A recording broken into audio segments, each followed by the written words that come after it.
राज जी, जिस तरीके से जेएनयू की वीसी का ये बयान सामने आया भगवान शिव को लेकर के, आप क्या कहेंगे? उनका बयान दुरुस्त है और मेरे दोस्त हैं चक्रपाणी जी वेद पुराण रामायण सबके खिलाफ अभी बोल गए। केवट कौन होते थे? तो जाति नहीं थी क्या थी?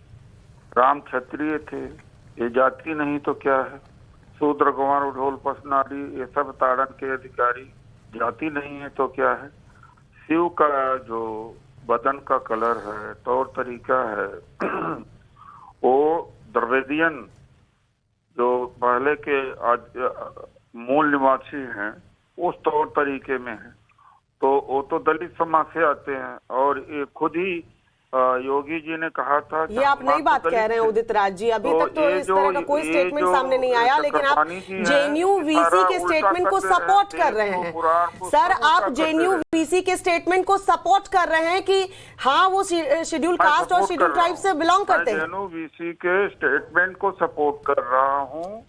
कोऑपअप हुए हैं जरूर लोअर कास्ट के देवी देवता। सर, कहाँ इस तरह की बातें पढ़ी है उदित राज जी? आप भी बड़े हुए हैं और आपने जितनी भी धर्म सर एक बात सुनिए ना सर, धर्म का ज्ञान जो आपने उदित राज जी लिया है उसमें कहीं भी इस तरह की बातें पहले पढ़ी थी क्या कि कोई भगवान किस जाति से आते हैं और भगवान शिव जो है वो शेड्यूल कास्ट शेड्यूल ट्राइब के? ये कौन सा विज्ञान है सर, जरा समझाइए ना। कृष्णा को यादव कहते हैं। अरे क्या बात? हाँ, कृष्णा को यादव कहते हैं, लेकिन शिव जी को शेड्यूल कास्ट शेड्यूल ट्राइब्स बताया जा रहा है। यदुवंशी हैं श्री कृष्ण, यदुवंशी हैं श्री कृष्ण, लेकिन भगवान शिव को शेड्यूल कास्ट शेड्यूल ट्राइब कहाँ पढ़ा है सर आपने? कौन से विज्ञान की नजर से आप बोल रहे हैं? जरा समझाइए सर, मुझे समझा दीजिए, ये कौन सा विज्ञान का नजर है? उदित राज जी, केवट जो बात कर रहे हैं, केवट कोई जाति नहीं थी, केवट को चूंकि नाव चलाने वाले थे, तो केवट सुन लीजिए मेरी बात। और भगवान कृष्ण को जो यादव में विभाजित कर रहे हैं, यदुवंशी थे भाई, समझिए, जो गौ से संबंधित कार्य करता है वो क्षत्रिय वंशी। अरे सुनिए भाई, वही तो कर रहा हूँ, वर्ण व्यवस्था हमारे यहाँ थी, जाति व्यवस्था नहीं, वर्ण व्यवस्था। कर्म के आधार पे जो जैसा कर्म करेगा उस तरह के वर्ण निर्माण होते थे। और मान लिया, सुनिए उदित राज जी, मान लिया भगवान शिव को ऐसी कैटेगरी का मानते, तो क्या अपने आप पूजा करते हैं उनका? अपने यहाँ तस्वीर क्यों नहीं लगाए भगवान शिव का? क्यों अपमान कर रहे हैं?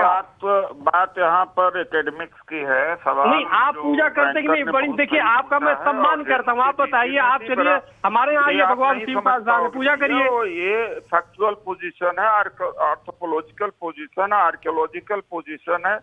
ये सब इसमें से आप दबा नहीं सकते, अलग फैक्टर। और आप तो उदित राज जी सपोर्ट कर रहे हैं, लेकिन जो स्वामी चक्रपाणी सवाल पूछ रहे हैं उसका जवाब नहीं दे रहे हैं। बहुत बहुत शुक्रिया उदित राज जी हमारे साथ जुड़ने के लिए। आचार्य प्रमोद कृष्णम इस वक्त हमारे साथ फोन लाइन पर जुड़ चुके हैं। आचार्य जी, सबसे पहले रिएक्शन चाहूंगी कि जो ये जेएनयू की वीसी ने भगवान शिव को लेकर कहा है कि शेड्यूल कास्ट शेड्यूल ट्राइब से बिलोंग करते होंगे, क्योंकि वो शमशान में बैठते हैं, सांप गले में लपेटते हैं, बहुत कम कपड़े पहनते हैं, इस स्टेटमेंट को कैसे देखते हैं सर?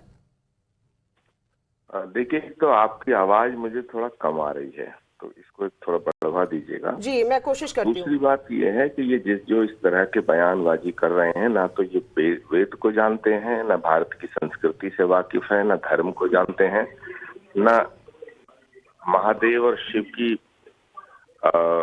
की जो ये सब भगवान शिव पर और शिवलिंग पर और ये सब जो व्याख्याएं हो रही हैं ब्राह्मणत्व पर, ये सब गलत है। क्योंकि और मनुस्मृति को किसी ने पढ़ा नहीं है। मनुस्मृति को बिना पढ़े ही ये सब अपने बयानबाजी करते हैं राजनीतिक स्वार्थों के लिए। जहां तक मनुस्मृति का सवाल है, तो मनुस्मृति में जाति व्यवस्था का जिक्र नहीं है, वर्ण व्यवस्था का जिक्र है। ब्राह्मण को लेकर के जो विवाद है, मैं कहना चाहता हूं, ब्राह्मण होना जाति का विषय नहीं है। ब्राह्मण होना विषय है, शास्त्रों में लिखा है कि ब्रह्म जानाति सा ब्राह्मणा। जिस व्यक्ति को ब्रह्म का बोध है, परमात्मा का बोध है, वह ब्राह्मण है। ये नहीं है कि कोई अगर मूर्ख व्यक्ति अपने आप को कहे मैं ब्राह्मण हूं तो उसको ब्राह्मण मान लिया जाएगा। ब्रह्म जानाति सा ब्राह्मणा, इसीलिए वाल्मीकि को महर्षि कहा गया। ये जन्म से सिद्ध नहीं होता है, इसीलिए हमारे यहाँ रविदास जी को संत कहा गया। तो जिसे भगवान का बोध हो गया, परमात्मा का बोध हो गया, वो ब्राह्मण है, ना कि कोई ये जातिवादी व्यवस्था का विषय है। चलिए, तो कम से कम आप कंडेम करते हैं इस तरह के स्टेटमेंट को। आचार्य प्रमोद कृष्णम, बहुत बहुत शुक्रिया हमारे साथ जुड़ने